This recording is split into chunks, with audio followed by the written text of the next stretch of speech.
इतिहास के तथ्य को बहुत आसानी से समझना होगा। इतिहास के पन्नों में एक ऐसी दूसरी गुलामी दर्ज है, जर्मनी के हिटलर की गुलामी, नाजी पार्टी की गुलामी। जब नाजी पार्टी और हिटलर से विरोध रखने वाले सभी राजनेताओं को जेल में डाल दिया गया, श्रम कारावास में भेज दिया गया,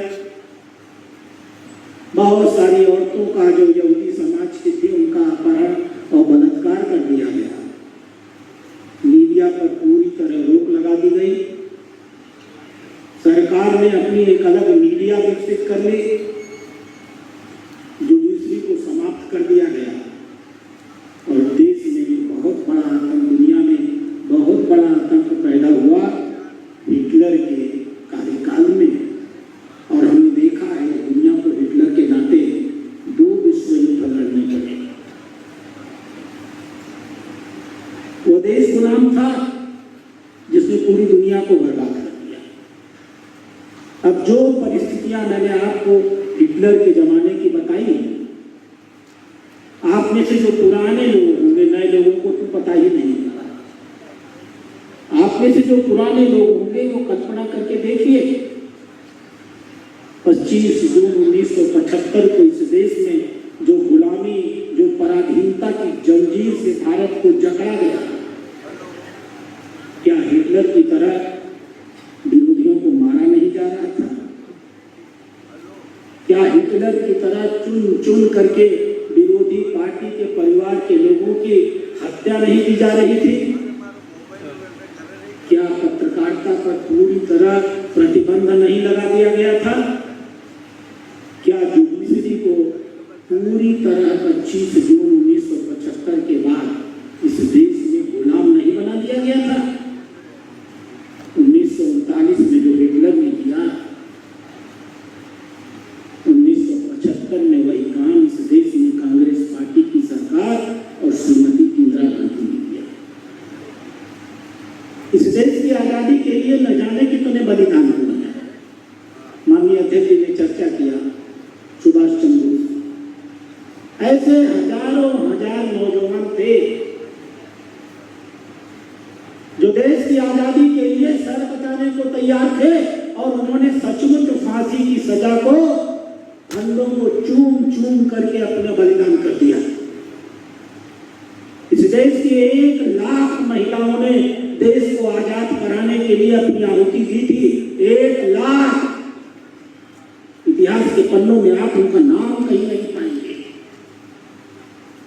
इस देश को आजाद कराने में स्कूल के बच्चों ने अपना बलिदान किया था, नौजवान छात्रों ने अपना बलिदान किया था, किसानों ने संघर्ष किया था, जंगलों में रहने हमारे जो वनवासी वीर थे, जो ट्राइब समाज के लोग थे, उन्होंने अपना बलिदान किया था। मैं उदयपुर की धरती पर बैठा हूं, ये पूरा क्षेत्र भील समाज से भरा हुआ।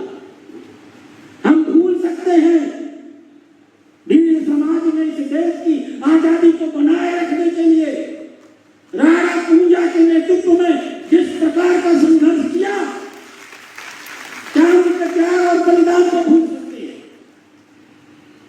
इस सारे त्याग और बलिदान का देश को मिलेगा। हम सब ने सोचा था कि देश आजाद होगा, हम स्वतंत्र होंगे, हमारे पास पूरी आजादी होगी, विचार की आजादी होगी, काम करने की आजादी होगी, अपने तरीके से जीने की आजादी होगी, पूरे देश में जहां चाहे घूमने की आजादी होगी। सरकार हमारे साथ अन्याय करे तो सरकार के खिलाफ जाकर के न्यायालयों में सरकार के विरुद्ध लड़ने की आजादी होगी। हुआ क्या? 1947 में देश आजाद हुआ। मैं 1975 की बात तो बाद में करूं, जिसकी चर्चा माननीय अध्यक्ष जी कर रहे हैं। श्रद्धेय श्यामा प्रसाद मुखर्जी की हत्या कर दी गई जेल में, इसलिए कि वो कह रहे थे कि एक देश में 2 प्रधान, 2 विधान और 2 निशान नहीं है। आप कभी कल्पना करिए, अध्यक्ष जी ने बताया राजा हरि सिंह अपना कागज लेकर खड़े थे कि भारत को अपने कश्मीर को मिला लो और बिना शर्त मिला लो। और हमारा प्रधानमंत्री कह रहा था नहीं, हम बिना शर्त कश्मीर को नहीं मिलाएंगे। तुमने शर्त नहीं लगाई है, हम शर्त लगाते हैं। थोड़ा महीन शब्दों में बोल करके निकल गए। नेहरू जी का पारिवारिक संबंध था, पूरी बात नहीं कहना चाहते थे। मैं आपसे आग्रह करूंगा, जाकर नेहरू जी के पूरे इतिहास को, मोतीलाल नेहरू के पूरे इतिहास को, मोतीलाल नेहरू की कितनी बीवियां थी, किस बीवी से कौन हुआ, किस बीवी से कौन हुआ और किस बीवी से कौन हुआ, इतिहास के पन्नों में जाकर पलटने की कोशिश करिएगा, तब आपको पता चलेगा इस देश का पहला प्रधानमंत्री ऐसा प्रधानमंत्री था जो अपने पारिवारिक हितों को, अपने देश के हितों पर प्राथमिकता देता था। अपने परिवार के सदस्य को जम्मू कश्मीर का मुख्यमंत्री बनाने के लिए उसने इतना दबाव बनाया कि जो बिना शर्त माननीय राजा गुलाब सिंह जी समर्पण करने को तैयार थे, उनको मानना पड़ा कि हम शेख अब्दुल्ला को इस देश का मुख्यमंत्री बनाएंगे। जवाहरलाल नेहरू ने कहा मुख्यमंत्री बनाने से काम नहीं चलेगा, हम जम्मू कश्मीर को पूरा नहीं मिलाएंगे, उसको हम भारत का हिस्सा नहीं बनाएंगे, हम उसे विदेश बना करके रखेंगे। क्योंकि नेहरू जी को और विदेश बड़ा खाता था, वहीं के थे वो मिलकर। उन्होंने शर्त लगाई कि जम्मू कश्मीर में मुख्यमंत्री नहीं होगा, प्रधानमंत्री होगा। उन्होंने शर्त लगाई कि जम्मू कश्मीर में भाजपा का झंडा नहीं गिरेगा, नेशनल कॉन्फ्रेंस का झंडा गिरेगा। और उन्होंने शर्त लगाई कि देश का संविधान जम्मू कश्मीर में तब तक लागू नहीं होगा जब तक जम्मू कश्मीर की सरकार तैयार नहीं होगी। ये उस दिन, जिस दिन देश आजाद हुआ, उसके चंद दिनों के अंदर इस देश से बंटवारे की नींव पंडित जवाहरलाल नेहरू ने इस देश में डाल दी थी। भला हो नरेंद्र मोदी का, जिसने 2019 5 अगस्त को इस बंटवारे की लकीर को तोड़ डाला और घोषणा किया।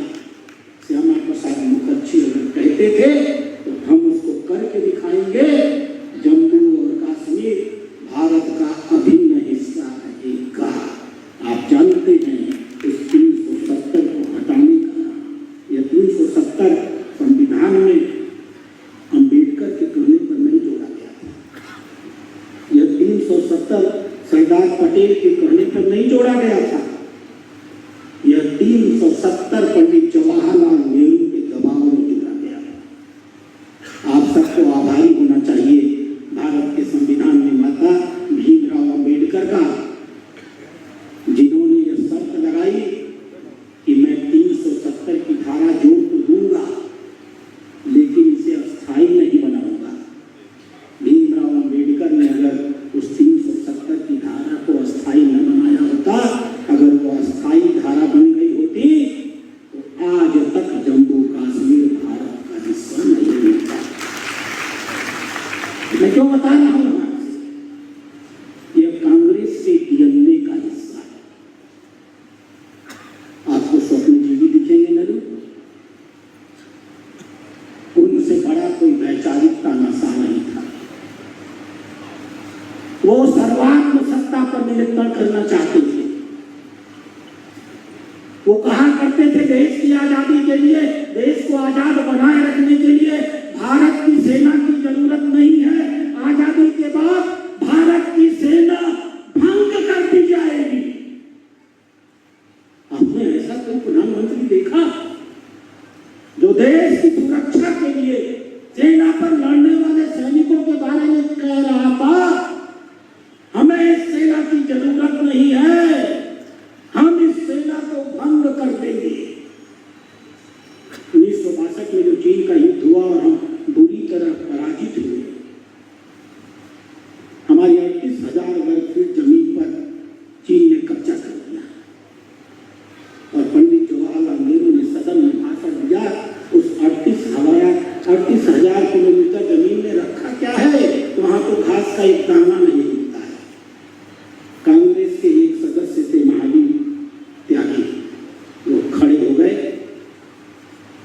कांग्रेस के ही थे। उन्होंने कहा, पंडित जी आपके सर पे भी एक बाल नहीं है, आपके सर पर क्या रखा है, उधर इसे ही काट दिया जाए। सब संसदीय कार्यवाहियों में दर्ज है।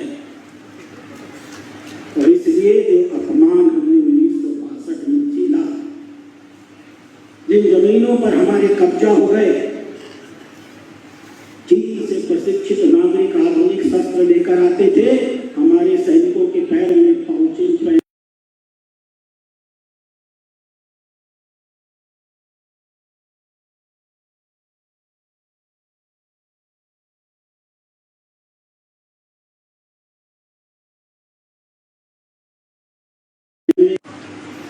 बाद में उनकी पुत्री आई। उनकी पुत्री के आने की कहानी अगर आप समझें तो श्रीमती इंदिरा गांधी की इस तानाशाही नीति को आप समझ सकते हैं। जिक्र किया है 11 जनवरी 1966 हमारे भारत के सबसे ईमानदार, सबसे सहज, सबसे सरल, जमीनी स्तर पर एक सामान्य नागरिक की तरह जीने वाले, मैं आप सभी नागरिकों से आग्रह करूंगा, जब भी दिल्ली जाइए लाल बहादुर शास्त्री मेमोरियल बहुत जाइए और जरूर जाइए। और वो नागरिक जो दिल्ली में जाएगा और लाल बहादुर शास्त्री के मेमोरियल पर नहीं जाएगा, वो कृतज्ञ होगा। मैं इस मंच से कह सकता हूँ। और जानने की कोशिश करिए कि मरते समय लाल बहादुर शास्त्री के पास पूरी संपत्ति क्या थी। लाल बहादुर शास्त्री को 11 जनवरी 1966 को विदेश की धरती पर मार डाला गया। जिस कमरे में वो रखे गए वहां एक टेलीफोन नहीं था, वहां एक केयर टेकर नहीं था, वहां एक तालमेल नहीं लगी थी, वहां दवा की प्राथमिक, एक देश का प्रधानमंत्री दूसरे देश का प्रधानमंत्री दूसरे देश में गया था, उस देश के प्रधानमंत्री को उनसे बात करने के लिए उसके कमरे में दवा की व्यवस्था तक नहीं थी। एक रसोइया दिया गया था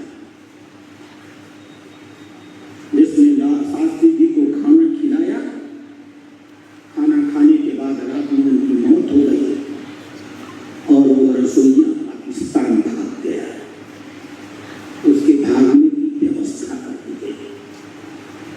जब लाल बहादुर शास्त्री का शव भारत में आया तो वह शव पूरी तरह नीला पड़ चुका था।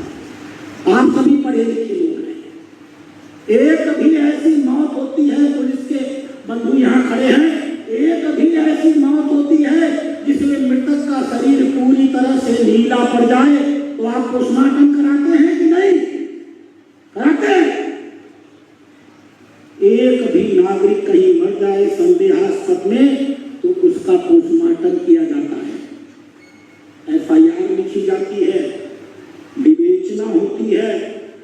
देश का प्रधानमंत्री विदेश की धरती पर मर गया, उसका रसोइया पाकिस्तान भाग गया, उनका पूरा शरीर नीला पड़ गया, उनके सर पर सफेद के चोट लगे हुए थे। उनकी पत्नी ललिता शास्त्री चीख चीख कर चिल्लाती रही, मेरे पति को मारा गया है, स्वाभाविक मौत नहीं मरे हैं, इनका पोस्टमार्टम करा दीजिए।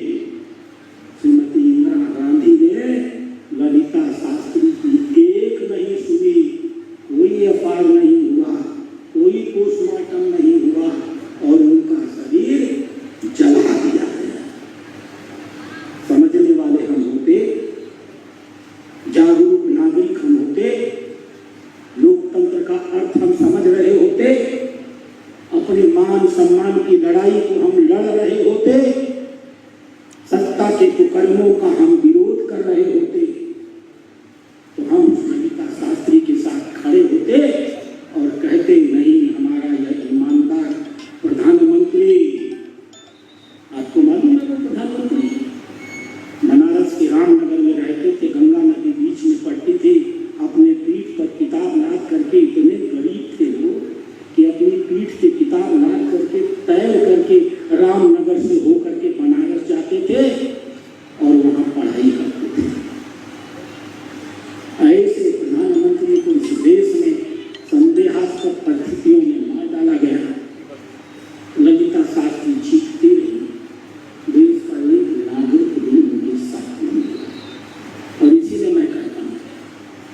जब जब नागरिक सोता है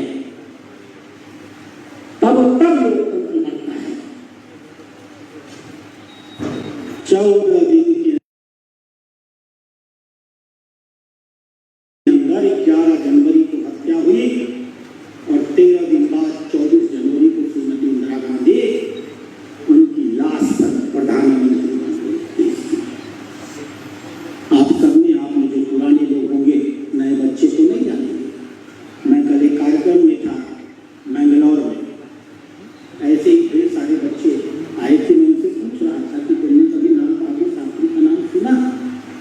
2 बच्चों को छोड़ करके कोई व्यक्ति लाल बहादुर शास्त्री का नाम तक नहीं बता पाया। इतिहास के पन्नों से मिटा दिया है। जिस देश के लोग अपने देश के इतिहास को नहीं जानते, उस देश का भूगोल बदल जाया करता है। यह एक ऐतिहासिक सत्य है। क्या हुआ था 1971 में? श्रीमती इंदिरा गांधी ऐतिहासिक चुनाव जीत करके आई थी। इतना बड़ा जीत तो कांग्रेस पार्टी को कभी मिला ही नहीं था। 352 सीट जीत करके आई थी। और इतनी बड़ी सीट, हमारे कहते हैं ना, power corruption, absolute power corrupt absolutely, ताकत भ्रष्ट करती है और निरंकुश ताकत पूरी तरह निरंकुश रूप से भ्रष्ट करती है। भयंकर भ्रष्टाचार हुआ, भयंकर लूट हुई, महंगाई चरम पर पहुंच गई, जनता आक्रोशित होने लगी और उसी बीच में 1971 के उनके चुनाव को न्यायालय में चुनौती दी गई। 12 जून 1975 को न्यायालय का फैसला आया। इलाहाबाद हाईकोर्ट का फैसला था। जज ने कहा चुनाव जीतने के लिए इंदिरा गांधी ने करप्ट प्रैक्टिसें अपनाई हैं, सरकारी पुलिस का सहयोग लिया है वोट पड़वाने के लिए, बिजली डिपार्टमेंट को जहां चाहा वैसे चाहा दुरुपयोग किया है, सरकारी अधिकारियों को अपना एजेंट बना करके चुनाव में लगाने का काम किया है और इसलिए उनका चुनाव निरस्त किया जाता है। आज से लेकर अगले 6 साल तक वो इस देश की प्रधानमंत्री नहीं बनेंगे। वहीं शुरू हुई थी आपातकाल, जिसे मैं गुलामी कहता हूँ, उसके इतिहास की शुरुआत। श्रीमती इंदिरा गांधी तुरंत हाईकोर्ट से सुप्रीम कोर्ट चली गई। सुप्रीम कोर्ट ने भी उनका साथ नहीं दिया। सुप्रीम कोर्ट ने 24 जून 1975 को कहा देश की प्रधानमंत्री की कुर्सी पर संसद होना जरूरी नहीं है। देश का प्रधानमंत्री कोई भी व्यक्ति 6 महीने तक अगर वो सांसद नहीं है तब भी प्रधानमंत्री बन सकता है। इसलिए सुप्रीम कोर्ट ने कहा आपकी सदस्यता समाप्त की जाती है, आप पार्लियामेंट में जाएंगी, किसी भी विषय पर अपना विचार नहीं व्यक्त करेंगी, किसी भी विषय पर मतदान नहीं करेंगी और किसी प्रकार का वेतन, सैलरी, भत्ता सुविधा आपको नहीं मिलेगी। 24 जून को वो फैसला आया और आंतरिक खतरे के नाम पर 24 जून को रात को 12 बजे बिना कैबिनेट की मीटिंग बुलाए, बिना मंत्रिमंडल के सदस्यों को बताए, श्रीमती इंदिरा गांधी ने चिट्ठी भेज दी कपूरदी नदी राष्ट्रपति के घर में रात को 12 बजे घोषणा कर दो इस देश में आपातकाल लगाया जाता है। उस पिट्ठू राष्ट्रपति ने 5 मिनट के अंदर अपना दस्तखत कर दिया और 24 और 25 की रात को इस देश में आपातकाल की घोषणा हो गई। यह आपातकाल नहीं था। आपातकाल तो सिर्फ एक संवैधानिक प्रावधान था। आपातकाल के नाम पर इस देश में क्या क्या जुर्म ढाए गए। हमारे बीच में इतनी बड़ी संख्या में महिलाएं बैठी हैं। कर्नाटक में एक बहुत बड़ी अभिनेत्री होती थी, बहुत अच्छी राइटर थी, डॉक्टर राम मनोहर लोहिया की शिष्य हुआ करती थी, इसलिए जॉर्ज फर्नांडिस से उसका अच्छा संबंध था। वो समाजवादी आंदोलन को समर्थन करती थी। श्रीमती स्नेहा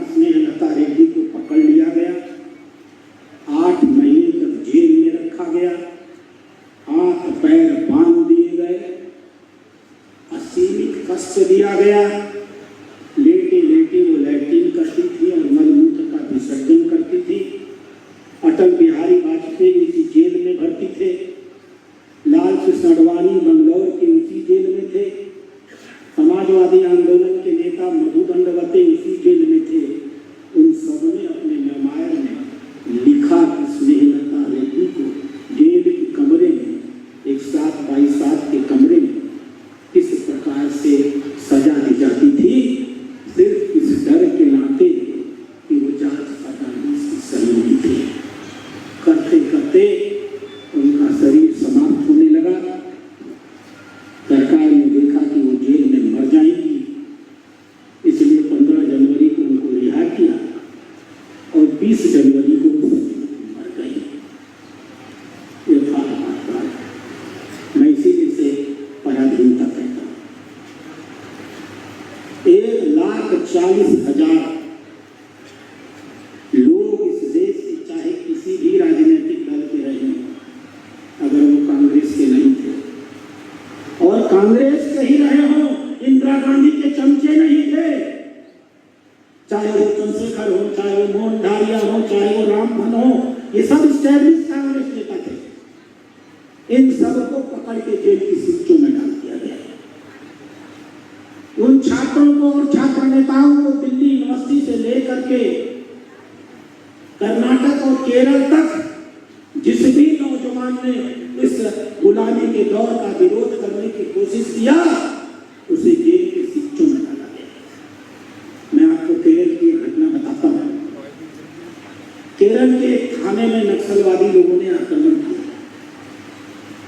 उस नक्सलवादी समूह के नेता का नाम था राजन।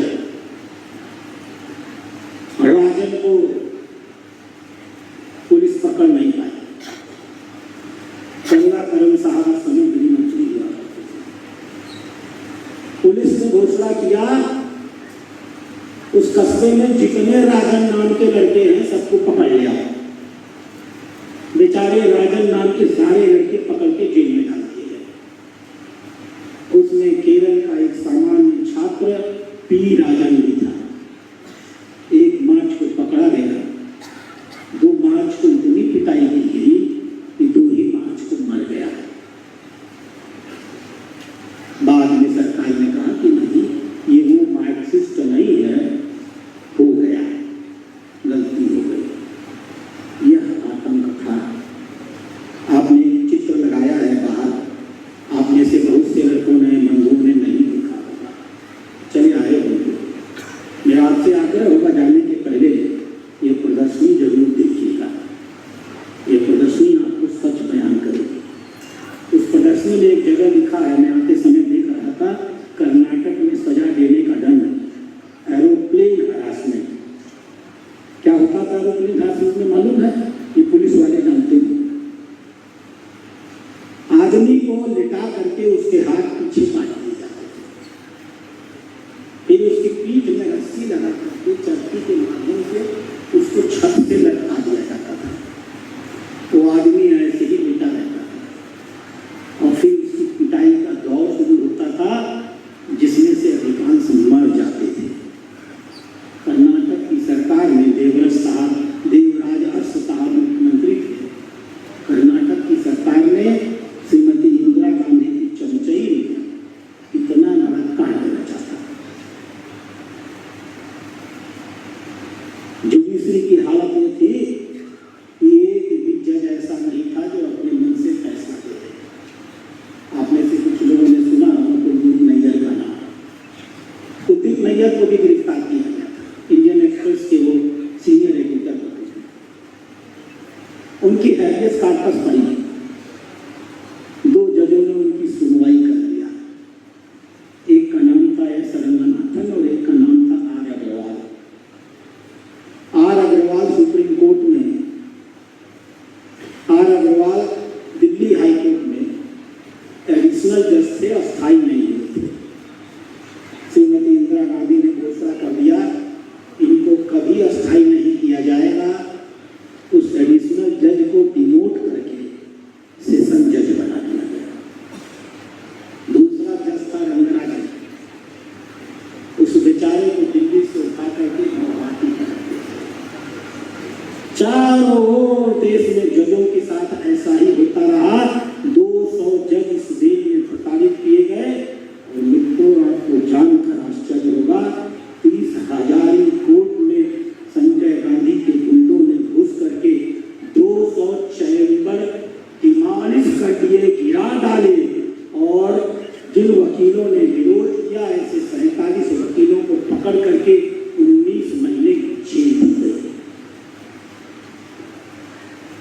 अखबारों ने लिखना छोड़ दिया। आदेश निकल गया था कि अखबार जो कुछ भी लिखेगा पहले उसकी एक प्रति प्रधानमंत्री कार्यालय में भेजी जाएगी। अगले दिन छपने वाला अखबार पहले प्रधानमंत्री कार्यालय में आता था, वहां से ओके होता था, तब दूसरे दिन अखबार छपता था। और इसीलिए अखबार इस पराधीनता के काल को अनुशासन काल का नाम देने लगे। ये स्थिति भी देश की। किशोर कुमार का आपने सुना होगा नाम, बहुत अच्छे गायक थे।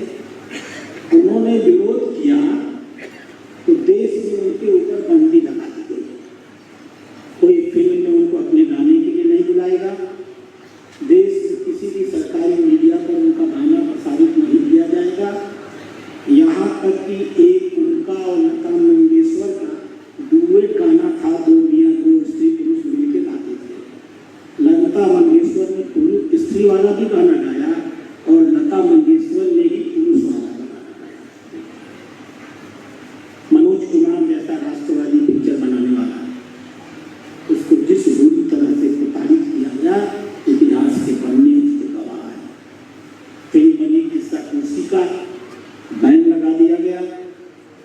फिल्म बनी आधी, पुराने लोगों ने देखी होगी, संजीव कुमार की थी, उस पर बैन लगा दिया गया।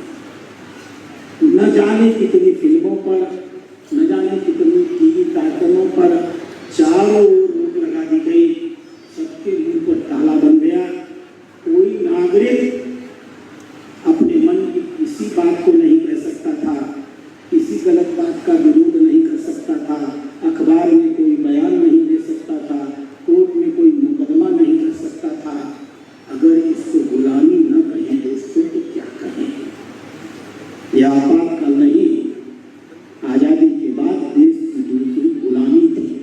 गुलामी का अर्थ ये नहीं होता कि मुगल गुलाम बनाएंगे तो हम गुलाम होंगे। गुलामी का अर्थ ये नहीं होता कि अंग्रेज गुलाम बनाएंगे तो हम होंगे। गुलामी का अर्थ होता है नागरिकों को स्वतंत्रता से जीने का अधिकार जब भी छीन लिया जाएगा, उनके बोलने का अधिकार छीन लिया जाएगा, उनके व्यवसाय करने का अधिकार छीन लिया जाएगा, उनके कानून तक पहुंचने का अधिकार छीन लिया जाएगा, तो भले ही वो स्थिति पैदा करने वाला विदेशी हो या भारत का नागरिक हो, देश पराधीन हो चुका था 25 जून 1975। मैं आपको बड़ी इंटरेस्टिंग बात बताता हूँ। कुछ लोग अपने कार्यकर्ता है ना चाहिए, यही बता करके मैं अपनी बातें समाप्त करूँ। इंदिरा गांधी की सदस्यता को लेकर के अंतिम मुकदमा सुप्रीम कोर्ट में गया। 11 अगस्त को उसकी सुनवाई हुई थी। हमारे देश में तब तक ये नियम था कि राष्ट्रपति और उपराष्ट्रपति के चुनाव को चुनौती किसी न्यायालय में नहीं दी जा सकती। ये नियम था, शुरू से हमारे संविधान का हिस्सा था। लेकिन जो लोग लोकसभा में चुनकर आते हैं, चाहे वो किसी भी पद पर बैठ जाए, अगर उन्होंने अपने चुनाव में भ्रष्टाचार किया है तो आपको उसके चुनाव को चुनौती देने का संवैधानिक अधिकार था। मैं आपको बताता हूं, 11 अगस्त को सुप्रीम कोर्ट में डेट लगी। इंदिरा गांधी के निर्णय के बारे में अंतिम फैसला होना था। 7 अगस्त को लोकसभा में एक विधेयक प्रस्तुत हुआ। दुनिया के किसी इतिहास में आज तक आपने लोकतंत्र और संविधान के साथ ऐसा खिलवाड़ देखा ही नहीं होगा। 7 अगस्त को भारत के लोग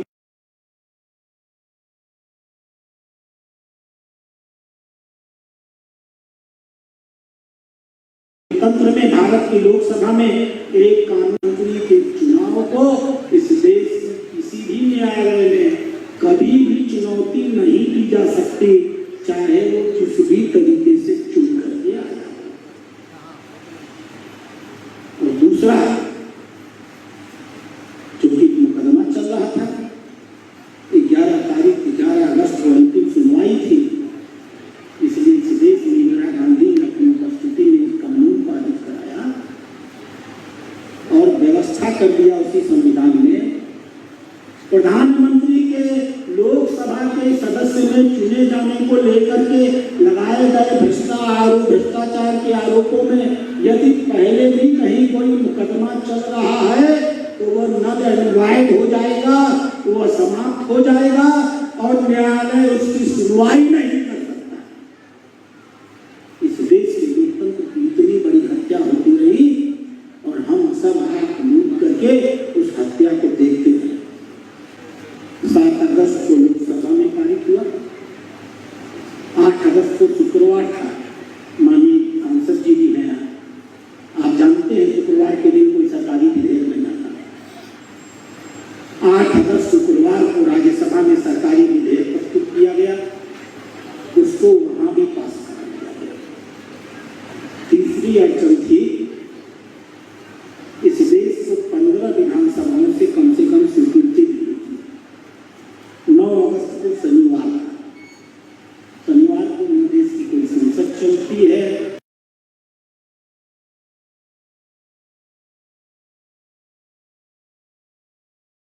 न कोई विधानसभा चलती है। दिल्ली से हड़कार आ गया, देश के सारे कांग्रेसी मुख्यमंत्रियों ने 9 अगस्त शनिवार के दिन अपनी विधानसभा की स्पेशल बैठक बुलाई और प्रस्ताव पारित कर दिया कि प्रधानमंत्री के चुनाव को चुनौती नहीं दी जा सकती। 10 अगस्त रविवार था, कार्यालय बंद रहते थे, कोई सरकारी गजट नहीं हो सकता था। 10 अगस्त को महामहिम राष्ट्रपति ने उस कानून पर दस्तखत कर दिया। रविवार के दिन कार्यालय खोल करके उस सूचना को गजट कर दिया गया और 11 तारीख को जब सुप्रीम कोर्ट बैठा तो इंदिरा गांधी के अटॉर्नी जनरल ने जाकर के सुप्रीम कोर्ट के जज से कहा, हुजूर कानून बदल गया, कल ही हम लोगों ने इस कानून को खत्म कर दिया। अब प्रधानमंत्री के लोकसभा सदस्य के चुनाव के संदर्भ में रेट्रोस्पेक्टिव इफेक्ट से, पूर्वगत असर से आप कोई सुनवाई नहीं कर सकते। दुनिया के लोकतंत्र ने सत्ता को इस प्रकार से अपने लोकतांत्रिक कृत्यों का उपयोग कर करके किसी ने अपनी इस अधिनायकवादी ताकत को दिखाया हो, आप पूरी दुनिया में ऐसा कोई इतिहास नहीं पाएंगे। और ये क्यों हुआ? इस तरह को करने का लक्ष्य क्या? ये सब इसलिए हुआ कि देश की जनता सोची सोचती रहे, देश की जनता डरी और सहमी रहे, देश की जनता इस अनाचार को देखती रही, उसके मुंह से कोई आवाज नहीं निकला, अखबार ने इसका विरोध नहीं किया, कहीं अखबार में कोई खबर नहीं। जुडिशरी इस बात को नहीं कर पाई कि 4 दिनों में अगर आपने संविधान का संशोधन कर लिया है तो यह पूरी नियत से लाया गया संशोधन है, हम इसको नहीं मानेंगे, और देश गुलाम हो गया। इसलिए इस सभा के आयोजन का एक ही अर्थ है। मेरे प्रिय नागरिक बंधुओं, जब तक आप जगते रहेंगे, जब तक आप अपने अधिकार की लड़ाई लड़ते रहेंगे, जब तक आप अपने सम्मान के लिए किसी हद तक जाकर के संघर्ष करेंगे, तब तक आपका लोकतंत्र सुरक्षित रहेगा। किसी भी राजनेता पर, हम भारतीय जनता पार्टी के लोग हैं, हम चुनौती के साथ कहते हैं, किसी भी राजनेता पर, किसी भी राजनीतिक दल पर भारतीय जनता पार्टी नहीं चाहती है कि आप अंधविश्वास करें। जब भी आपके जनप्रतिनिधि, चाहे वो विधायक हो, वो सांसद हो, मुख्यमंत्री हो, वो कैबिनेट मिनिस्टर हो, वो प्रधानमंत्री हो, जब भी उनके अंदर आप अधिनायकवादी ताकतों का परिचय देखें, सड़कों पर आए और लड़ें उनके खिलाफ।